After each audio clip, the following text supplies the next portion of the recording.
Merhaba arkadaşlar. Bugün size enfes bir lahana dolmasının tarifini veriyorum. Kağıt kalemlerinizi hazırlayın. Tarifi yazın.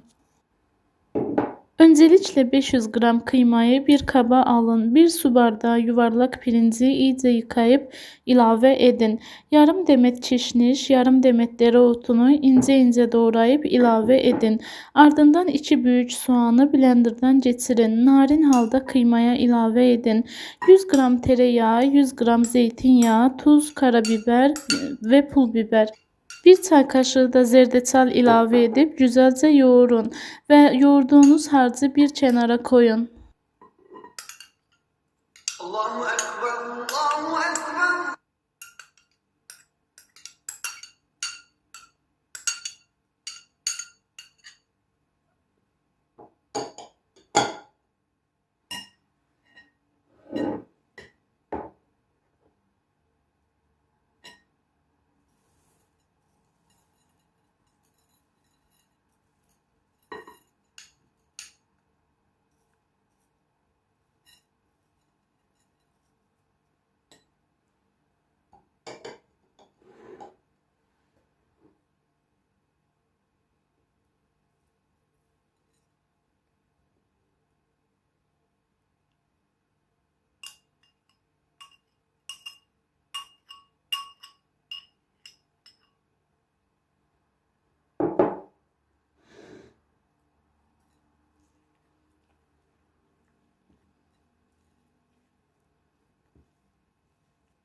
Bir adet lahananın önce büyük yapraklarını dikkatlice ayırdım. Ardından ortasını kesip büyük bir tencerede su kaynatıp tuz ekledim. Lahanayı bu suda yaklaşık 4 dakika haşlıyoruz. Çıkarıp soğuk suya alarak şokluyoruz ki yapraklar ezilmesin.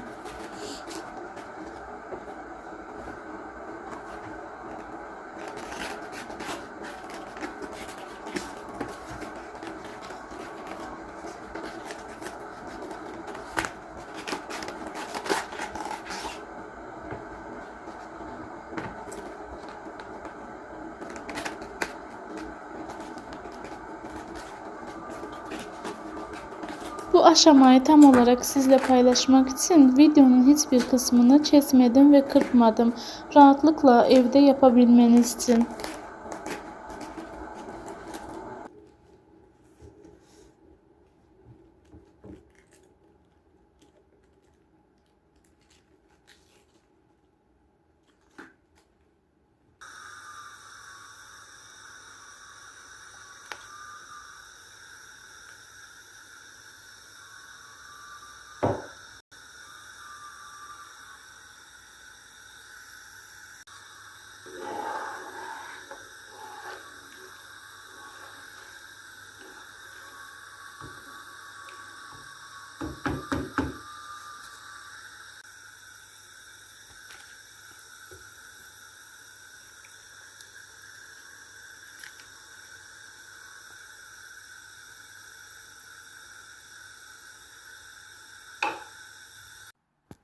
Lahana yapraklarını iki yere bölüp ortasındaki sert kısmı çıkarıyoruz ve küçük lahana yapraklarını ve o sert kısımları tencerenin en dibine yaydım dolmalar yapışmasın diye.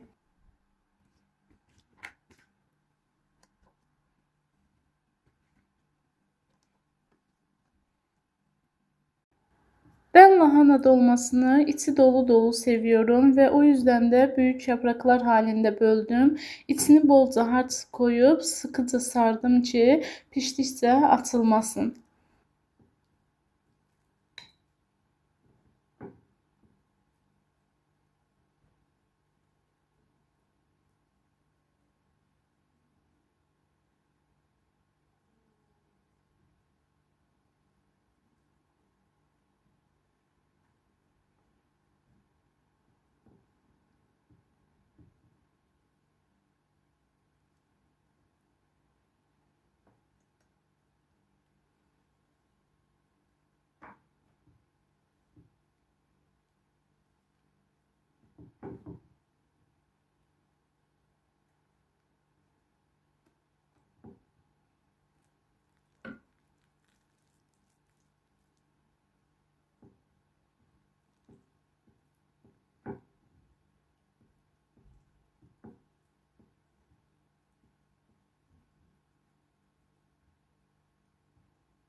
Dolmaların hepsini güzelce sarıp tencereye yerleştirdim ve üzerine güzel bir sos yaptım. Bir kaşık salça, bir kaşık sıvı yağ ve biraz da kaynar suyla karıştırıp üzerine ekledim. Son olarak dolmaların üzerine gelecek şekilde kaynar su ekleyip ocağa koydum ve kısık ateşte 1 saat kadar pişirdim. Eğer lahananın kokusunu sevmiyorsanız ayva dilimleyip koyabilirsiniz dolmaların üzerine. Ayva ile birlikte pişerse dolmalar lahananın kokusu hiçbir şekilde çıkmaz ve çok güzel bir aromat verir dolmalara. Piştikten sonra yoğurtla veya salatayla servis edin. Afiyet olsun. Kanalıma abone olmayı unutmayın.